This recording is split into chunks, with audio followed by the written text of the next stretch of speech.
Profit ये है कि अभी 3.5 साल मेरे को हुए हैं और 2 साल तक तो मेरे पास में कोई इनकम नहीं थी। 2 साल के बाद जो है मेरी इनकम चालू हुई है और ये पहला साल जो पिछला मेरे निकला हुआ है तो उसमें मेरे को 12 लाख का नेट प्रॉफिट हुआ है। दोस्तों स्क्रीन पे जो आपको नंबर दिखाई दे रहा है ये all India God farmer group का नंबर है, जिसमें ऑल इंडिया से बकरी पालक भाई जुड़े हुए हैं। अगर आप इस ग्रुप का हिस्सा बनना चाहते हैं तो साल का 300 रुपये पे करके आप इस ग्रुप का हिस्सा बन सकते हैं। इस ग्रुप में आप अपनी बकरियां खरीद और बेच सकते हैं। साथ ही अगर आपको कोई इन्फॉर्मेशन चाहिए तो वो भी आप इस ग्रुप के द्वारा ले सकते हैं। तो दोस्तों आज की वीडियो काफ़ी शानदार होने वाली है, क्योंकि आज हम पहुंचे एक ऐसे शानदार गॉड फार्म पर जिसके जो मालिक हैं वो लाखों का पैकेज छोड़ने के बाद में यहाँ पर इन्होंने पुश्तैनी अपना जो ज़मीन ली यहाँ पर, और ग्वालियर के अंदर टीकरपुर एक तहसील है, वहाँ पर आके इन्होंने अपने बकरी पालन शुरू करा। तो दोस्तों जानते हैं कि सफ़र और संघर्ष की कहानी और किस तरह से बकरी पालन कर रहे हैं या फिर किस तरह से आप बकरी पालन शुरू कर सकते हैं। सर नमस्कार। नमस्कार। कैसे हैं सर? बिल्कुल ठीक ठाक। सर सबसे पहले तो आप अपना परिचय दीजिए, हम लोग कहाँ पे खड़े हैं, क्या फार्म की लोकेशन है? जी, मेरा नाम मोहनचंद राजबार है और मेरा जो गोट फार्म है वो टेकनपुर गोट फार्म के नाम से है और टेकनपुर ही लोकेशन है इसकी। और ये जो है ग्वालियर और झांसी रोड के बीच में पड़ता है, करीब झांसी से 70 किलोमीटर है और ग्वालियर से जो है ये 30 किलोमीटर पे है। सर सबसे पहले तो आपको मुबारकबाद मैं देना चाहूँगा। लोग पूरी ज़िंदगी भर नौकरी करते रहते हैं, आपने लाखों का पैकेज छोड़ के आपने गांव में आकर यहाँ पर ये बकरी पालन किया हुआ है और सफलतापूर्वक 3 साल से अब चला भी रहे हैं। जी। तो क्या इतना आसान था यहाँ तक पहुँचना या पीछे बहुत बड़ा संघर्ष है इसके, जो आज हम बहुत शानदार आपका फार्म देख रहे हैं? ये नहीं सर, बहुत ज़्यादा ही संघर्ष था।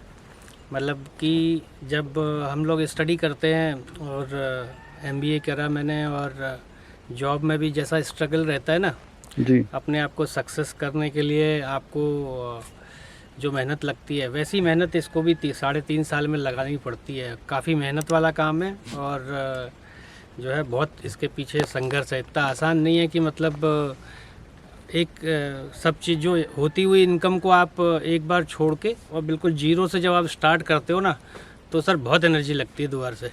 मैं मतलब एक बार मैंने अपनी लाइफ में पहले लगाई, अब ये दोबारा से लगा रहा हूँ, तीसरी बार की हिम्मत नहीं है इतनी मेहनत करने की कि इतनी लगी है। अरे सर देखते हैं आपकी ब्रीड, आपने यहाँ पे 2 ब्रीड पाली हुई है सर। जी। सोजत है और आपका ये बर्बरी है। जी। तो थोड़ा सा ये भी बताइए कि बर्बरी सोजत चुनने का क्या ऐसा लगा? लोग अक्सर एक ही ब्रीड पे काम करते हैं, लेकिन क्या आपको इससे बेनिफिट हो रहा है या फिर क्या फार्म को इससे ज़्यादा प्रॉफिट में या ज़्यादा इनकम आने के चांसेस हैं इस तरह के? नहीं, इसमें क्या है सर, मैं बताऊं आपको कि अगर बड़ी ब्रीड में अगर आप जाते हैं, बड़ी कोई सी भी ब्रीड में अगर आप जाते हैं तो उसमें जो बेस्ट ब्रीड है वो सोजत ब्रीड है। और अगर छोटी नस्ल में अगर आप आते हैं तो उसमें बर्बरी से बढ़िया तो कोई है नहीं, है हर कोई जानते ही है। तो इसलिए अगर आपको बड़ी नस्ल कोई रखनी है, हालांकि मैंने सिर्फ 15-20 रखी हुई हैं, ज़्यादा नहीं रखी हैं, तो कम क्वांटिटी में सही, लेकिन सोजत एकदम मतलब बेस्ट है वो। सर अपने अनुभव से बताइए, जब भी कोई बकरी पालन की शुरुआत करने की सोचता है तो सबसे पहले कंफ्यूज होता है कि कौन सी ब्रीड से अपन काम करें, शुरुआत करें फार्म की? मेरे पास में बहुत ज़्यादा कॉल आते हैं सर, और मैं बताऊं बिल्कुल ठेठ गांव से आते हैं और बोलते हैं सीधे कि मेरे को बकरी पालन करना है सर, क्या प्रोसेस है इसका। और मेरे लिए फ़ोन में समझा पाना बहुत मुश्किल होता है सर, 5-10 मिनट में मैं उसको क्या ही समझा पाऊँगा। मैं मतलब आपके व्यूअर्स को एक सिंपल सा प्रोसेस बताता हूँ जो जिसमें मतलब फेलियर होने का चांस बहुत ही कम है। अगर आप छोटी नस्ल से कर रहे हैं तो 25 बकरी और एक बकरे से स्टार्ट करें, और स्टार्ट करने से पहले बहुत ही अच्छी तरीके से किसी डॉक्टर्स के आप लोग ट्रेनिंग ले लें। काफ़ी डॉक्टर्स ऐसे हैं जो ऑनलाइन ट्रेनिंग भी प्रोवाइड कर रहे हैं अभी गोट फार्मिंग की सारी बीमारियां और इलाज, और साथ में देसी इलाज भी दे रहे हैं। तो आप अच्छी तरह उनकी बीमारियों का और उसमें लगने वाले टीके और बाकी दवाइयों का नॉलेज अच्छी तरह ले लें। इसमें नॉलेज ही सब चीज़ें हैं। और उसके बाद 25 बकरी और एक बकरे से आप स्टार्ट करें, 1 साल का अनुभव लें। एक बार आप गर्मी निकालें, बरसात और सर्दी निकाल लें, उसके बाद आप चाहें 75 बकरियां और ले आएँ और 100 कर लें बकरियां। 100 बकरियों के नीचे आपको मज़ा आएगा नहीं करने में।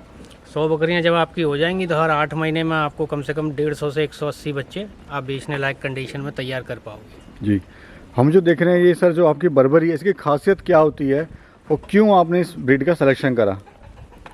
सर मेरे पास में सोजत भी है, मैं इन दोनों का कंपैरिजन कर सकता हूँ कि कैसे अच्छी है बर्बरी। सोजत ब्रीड जो मतलब सोजत ब्रीड का मतलब आप लीजिए कि बड़ी नस्ल की मैं बात कर रहा हूँ, और बर्बरी का मतलब छोटी नस्ल की बात कर रहा हूँ।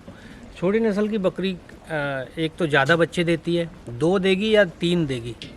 एक बच्चा ये शायद पहली बार ही देती है, उसके बाद में शायद ये नहीं देती है। मेरे पास तो नहीं है ऐसी कि जिसने एक दिया हो, सब 2 बकरियां ही हैं, या जो फर्स्ट टाइम वाली होती है वो एक देती है। सोजत में बहुत कम बकरियां ऐसी होती हैं जो 2 देती हैं। मैक्सिमम टाइम जो है इसका आप 70% अगर माने तो ये एक ही बच्चा देती है। और वापस दोबारा से हीट में आने का प्रोसेस जो होता है वो सोजत में कम से कम 5 महीने तक चला जाता है, कई बार 6 महीने भी चला जाता है। लेकिन बर्बरी में ये बच्चा देने के 1.5 महीने बाद अपने आप गाभिन हो जाती है। कोई आपको अलग से मेहनत करने की ज़रूरत नहीं होती। आपका रोटेशन, क्योंकि जब आप कोई बिज़नेस खोलते हो तो उसमें रोटेशन घूमना चाहिए आपका जल्दी जल्दी। भाई आपके 18 महीने में जाके 2 बार बच्चे मिल रहे हैं और ये आपको 13-14 महीने में ही 2 बार बच्चे दे रही है, तो ये आपका रोटेशन घूम जाता है उतने में। तो क्या सर जी, इसलिए बर्बरी बकरी जो है कंपैरिजन किसी भी ब्रीड के हो, इंडिया में जो है किसी भी ब्रीड के मुकाबले में इसलिए ज़्यादा अच्छी मानी जाती है। सर अगर कंपेयर करें जो हम इसको सेल करते हैं, क्या बर्बरी का रेट भी उतना ही मिलता है जितना बाकी बकरियों का मिलता है? नहीं, सोजत का बकरा जो है 1.5 साल में करीब 80-90-100 kg भी क्रॉस कर जाता है कई बार, लेकिन ऐसा बर्बरी के साथ में नहीं रहता। ये बकरा 40-50 kg, बहुत ज़्यादा हमने कोई अच्छी फीडिंग वगैरह करी तो 60 kg तक जा सकता है जी। यही इसकी लेंथ एंड ब्रेथ है। लेकिन अपन बात करें कि ये साल में हमको जो है 14 महीने में 2 बार बच्चे दे रही है, तो 2-2 बच्चे दे रही है तो 4 बच्चे हो गए। और वो हमें 18 महीने में 2 बार बच्चे दे रही है और 2 बच्चे दे रही है, तो 2 बच्चे और 4 बच्चे का वेट अगर आप करोगे इसी कंपैरिजन से कि 100 kg और ये 40-50 kg का, तो kg वाइज जो प्रोडक्शन होगा आपका वो बर्बरी से ही ज़्यादा निकलेगा। जी सर, लोग अक्सर देख रहे हैं जो फार्म बनाते हैं उनको फार्म बनाने की नॉलेज नहीं होती है, यानी प्रॉपर धूप नहीं आती है फार्म पे, वेंटिलेशन नहीं होता है, जिसके कारण उनके बच्चे हैं जो बकरियां वगैरह मरना शुरू करती हैं। लेकिन हम देख रहे हैं आपने बिल्कुल साइंटिफिकली तरीके से अपने फार्म बनाया हुआ है। जी। थोड़ा समझाइए क्या फ़ायदा होता है, क्या डायरेक्शन होनी चाहिए फार्म बनाते हुए? देखिए, डायरेक्शन अधिकतर जो भी आप पूछेंगे किसी से भी ना, तो वो बोलेगा भाई ईस्ट टू वेस्ट डायरेक्शन में शेड को बनाना चाहिए, ये साइंटिफिक होता है या जो भी साइंटिस्ट हैं उन्होंने बताया। लेकिन वो ये नहीं बताते भाई ऐसा क्यों बोला है उन्होंने, उसके पीछे कारण क्या क्या होते हैं। तो shed east to west direction में इसलिए बनाना चाहिए क्योंकि गर्मी के सीज़न में सूरज जो है वो सर के ऊपर से निकलता है, तो सूरज निकलता ईस्ट से है और डूबता वेस्ट में है, और लेकिन उस समय पे उसकी जो परिधि होती है वो सर के ऊपर से होती है। और सर्दियों के टाइम पे जो सूरज निकलता है वो भी निकलता है ईस्ट टू वेस्ट ही है, लेकिन वो निकलता है उसकी जो साउथ डायरेक्शन की तरफ को उसकी धुरी होती है, तो जिसकी वजह से साउथ डायरेक्शन की तरफ से रोशनी आती है। अगर आप शेड को सामने से देख पा रहे हो तो पूरी जाली में आपको धूप लगी हुई दिखाई देगी। अभी हम सर्दी जनवरी 2-3 तारीख पे बैठे हुए हैं अभी, तो पूरी जालियों पे धूप अंदर तक जा रही है। तो क्या है, इस समय पे धूप की ज़रूरत होती है शेड के अंदर ताकि नमी वगैरह ख़त्म हो। जी। दूसरा रहता है कि हिमालय की तरफ से ठंडी हवाएं चलती हैं सर्दियों के टाइम पे, जो कि उस तरफ से ब्लॉक हो जाती हैं और इस तरफ इनको डायरेक्ट ठंडी हवा नहीं लग पाती है। और गर्मियों के टाइम पे हमें साउथ डायरेक्शन से हिमालय की तरफ को हवाएं चलती हैं हमारे यहाँ पे, तो ये जाली इसलिए दे रखी है कि गर्मी जब होती है तो अंदर जो भपका सा नहीं बन जाता है वो चीज़ न बन पाए, जाली से बिल्कुल हवा अंदर जाए। और वो जो छेद हमने कर रखे हैं अंदर वो हम खोल देते हैं, अभी हमने बंद करे हुए, तो वो वेंटिलेशन इसका प्रॉपर हो जाता है। तो इनको हमें अलग से कोई पंखा या कूलर लगाने की ज़रूरत नहीं पड़ती है। तो सर प्रॉफिट आप क्या ले लेते हैं? प्रॉफिट ये है कि अभी 3.5 साल मेरे को हुए हैं और 2 साल तक तो मेरे पास में कोई इनकम नहीं थी। 2 साल के बाद जो है मेरी इनकम चालू हुई है, और ये पहला साल जो पिछला मेरे निकला हुआ है तो उसमें मेरे को 12 लाख का नेट प्रॉफिट हुआ है। और इस साल की मेरी जो तैयारी है, करीब 200 बकरियां मेरे पास में है, 200 प्लस हैं। मैंने करीब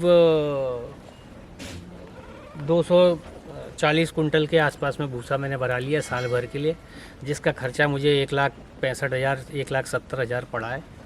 और करीब इतना ही मेरा दाने में खर्चा होता है। अगर आप खर्चे की बात करेंगे तो मेरा ये 3,40,000 के आसपास का इस बार का खर्चा रहेगा, जो एस्टिमेटेड है ऑलरेडी मेरे पास में, जिसमें से 50% मैं भूसे का कर भी चुका हूँ। बाकी दाने का मंथली बेसिस पे होता रहता है, जिसमें 12 से 15,000 के आसपास खर्चा आता है, जिसमें दवाइयाँ वगैरह भी सब चीज़ें इंक्लूड हैं। तो ये खर्चा है 200 बकरियों का। और मेरे पास में जो प्रेग्नेंट बकरियां अभी हैं वो 100 हैं, जो मेरे को फरवरी से बच्चा देना दोबारा से शुरू करेंगी। जी। फरवरी टू मार्च मेरे पास में 150 बच्चे करीब आने वाले हैं, जिनकी तैयारी मैं कर रहा हूँ अभी। अच्छा सर, सेल कहाँ करो? आप जंगल में बैठे हो बिल्कुल। जी जी। तो माल का सबसे बड़ा क्वेश्चन आता है कि हम बकरी पालन तो शुरू कर लें, लेकिन ये बेचे कहाँ पर? सर बेचने में तो क्या है कि बर्बरी की इतनी ज़्यादा डिमांड है मेरे पास में। अभी आप ये वीडियो से पहले भी वीडियो वगैरह बने हैं तो मेरे पास तो कम से कम 200 से 250 बकरियों का ऑर्डर है सर। बकरियों का ऑर्डर मेरे पास में बहुत है, बकरों का ऑर्डर नहीं है मेरे पास में। बकरों के लिए मैं जो इनको ईद में ही बेचता हूँ बड़ा करके, जो 2 दांत हो जाते हैं तो मैं ईद में लोकल मंडी में बेचता हूँ अपनी ग्वालियर की। अच्छा, डाइट प्लान थोड़ा समझाइए सर। डाइट आप क्या दे रहे हैं? सिर्फ सर्दियाँ चल रही हैं तो क्या गर्मी में अलग होती है डाइट, सर्दियों में अलग होती है? देखिए डाइट तो अलग रहती है सीजन के हिसाब से, बरसात में भी अलग रहती है, सर्दी में भी अलग रहती है और गर्मियों में भी अलग रहती है। गर्मियों में ये रहता है कि परसेंटेज हमारा जो ग्रीन फॉडर का है वो 75% तक चली जाता है। हम दिन में 2 बार हरा चारा डालते हैं बिल्कुल पेट भर के खाने के लिए उसके लिए, ताकि वो अपना पूरा पेट हरे चारे से ही भर ले। हमें भूसा कम से कम देना पड़े, भाई भूसा भी हम खरीद के ही दे रहे हैं और कम से कम हमें यहाँ पे 6 रुपये 7 रुपये केजी तो पड़ता ही है ग्वार का और इसका चने का भूसा। तो और हरा चारा हमें लगभग फ्री मिलता है क्योंकि हमारे पास ज़मीन है, हम लोसन लगाते हैं। तो मैक्सिमम हमारी कोशिश रहती है कि हम पेट हरे चारे से भरते हैं। जी सर, एक बकरी की अगर बात करें, फीड कॉस्ट क्या आ रही है डेली की? सर डेली की फीड कॉस्ट तो मैंने कैलकुलेट तो नहीं की है, मंथली बेसिस पे मैं 12,000 का दाना खिला रहा हूँ अभी। 200 बकरियों का आप एवरेज निकाल लीजिएगा या व्यूअर्स एवरेज निकाल लेंगे। और भूसा मैंने आपको बता ही दिया, जो मैंने इस बार जो मैंने भूसा भरा है ग्वार का वो 700 रुपये कुंटल के आसपास से 7 रुपये केजी का भरा हुआ है। जी जी। सर एक और बड़ा अच्छा मुझे लगा आपके फार्म पे, आपने डिवाइड किया हुआ है, हर सेक्शन इसमें बांटे हुए हैं। जी जी। और बिल्कुल खुला दार आपने रखा हुआ है। जी जी। तो क्या वजह है और क्या इससे आपको बेनिफिट हो रहा है, ये बताइए। नहीं, ये क्या रहता है कि सर जितना कवर्ड एरिया होता है उससे मिनिमम डबल तो आपको घूमने के लिए जगह देनी चाहिए। और 3 टाइम्स भी देते हैं तो बहुत बढ़िया। अगर अंदर 16 फुट चौड़ा है तो यहाँ पे 32 फुट चौड़ा है। यानी जो ये हम भी देख रहे हैं, जो बच्चे हैं वो माँ वाली बच्चे इस वाली में है और उधर आपने ये नर रखे हुए हैं, ये सारे मेल्स हैं। मेल्स हैं। इधर प्रेग्नेंट फीमेल है अपने बच्चों के साथ में। बच्चों के साथ में रखते हैं सर हम लोग। जैसे कोई बकरी प्रेग्नेंट हो जाती है ना तो उसको हम अलग बाड़े में नहीं रखते हैं। जी। उसमें क्या रहता है कि किसी और बाड़े में प्रेग्नेंट बकरियों का भी अगर आप इकट्ठा करते हैं ना तो वो आपस में भी लड़के एक दूसरे का मतलब गर्भपात का कारण बन सकता है। अब ये इनकी फैमिली बनी हुई है सर, ये ग्रुप में रहना जानती हैं, बच्चे भी इनके साथ में रहते हैं। जी। बच्चे इनके साथ में ही बड़े होते हैं। अच्छा, तो कोई प्रॉब्लम नहीं रहती है। सर ये बताइए कि आप सक्सेसफुली कर रहे हो, जो बकरी फार्म क्यों फेल होते हैं सर? 100 अगर बकरी फार्म खुल रहे हैं तो उसमें से 95 जो बकरी फार्म है 1 साल के अंदर बंद हो जाते हैं।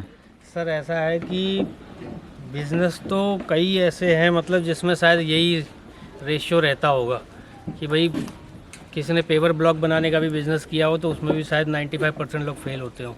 इस फील्ड में भी होते हैं, इसमें कैचेस बहुत ज़्यादा हैं सर, बहुत ज़्यादा। मतलब आपको नॉलेज नहीं है तो बहुत ज़्यादा कहीं पे भी। मैंने जैसे सोजत से स्टार्ट किया था सर, मैंने भी ब्रीड सिलेक्शन सही नहीं किया। एक सिंगल वो चीज़ में मैंने अपने लोकल मार्केट को देखे बिना मैंने ब्रीड सिलेक्शन सही नहीं किया। मैं अभी 1.5-2 साल पीछे चला गया इसमें। नहीं तो आप अभी आए होते तो 500 बकरियां होती यहाँ पे बर्बरी की।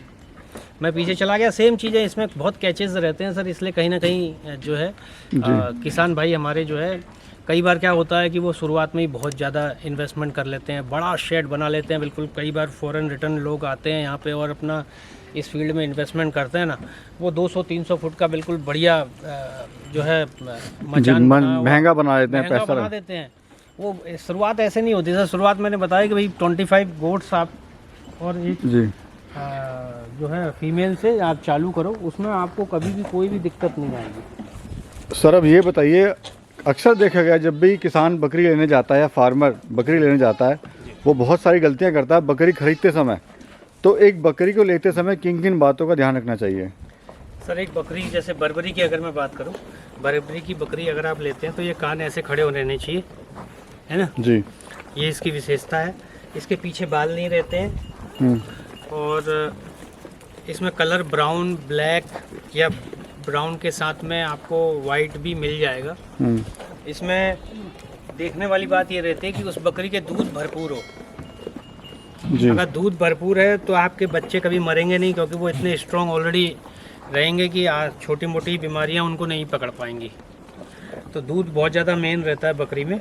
और आप इस बकरी का एक सैंपल के तौर पे देख सकते हैं, इस टाइप की बकरी जी आप ले सकते हैं।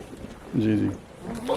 बाकी सर आप क्या कहना चाहते हैं जो हमारे युवा दर्शक देख रहे हैं और शुरू करना चाहते हैं बकरी पालन? देखिए, मैं तो यही कहूँगा कि सबसे पहले आप ट्रेनिंग लो। 25 बकरी एक बकरे से आप स्टार्ट करो। एक बार आप ये 3 मौसम अपना ट्रेनिंग का पूरा जो अनुभव है उसको आप उसमें लगाओ। ट्रेनिंग का पूरा आप उसमें लगाओ 1 साल तक। उसके बाद जो अनुभव आपके पास में आएगा ना, वो फिर उसकी वैल्यू अलग ही है। उसके बाद आप चाहे जितनी बकरियां बढ़ा सकते हैं। शुरुआत में कभी भी बकरियां ज़्यादा न लें। अच्छा, ट्रेनिंग कहाँ से लें सर? लोग कहते हैं सर, सबसे बड़ा सवाल होता है कि ट्रेनिंग करना है। अब ट्रेनिंग तो कर लिया लेकिन उसके बाद ही फार्मर फेल हो रहा है। नहीं, ट्रेनिंग देखिए अब क्या है कि सर ट्रेनिंग में भी ऐसा है ना कि हर कोई, जैसे मैं हूँ या मेरे जैसे गोट फार्म है, उनने खुद ही ट्रेनिंग चालू कर दी है। भाई हम क्या बता सकते हैं कि बुखार में आप पैरासीटामोल ले लो जाके। ऐसा ही करते हैं हम लोग। हमको बुखार होता तो हम जाते हैं मेडिकल पे, एक पैरासीटामोल लिया और खा लिया। लेकिन वही चीज़ हम बुखार होता है डॉक्टर के पास जाते हैं तो वो 3-4 दवाइयाँ देता है, पूरी थेरेपी देता है, मल्टीविटामिन देगा, रिकवरी फास्ट होने के लिए सारी चीज़ें देता है। तो एक डॉक्टर से ट्रेनिंग लो। मैं तो यही कहूँगा किसी डॉक्टर से आप ट्रेनिंग लो, वो ज़्यादा बेटर है। जी, बहुत बहुत शुक्रिया सर, बहुत अच्छी आपने जानकारी दी हमारे किसान भाई को, उसके लिए आपका बहुत बहुत शुक्रिया। धन्यवाद।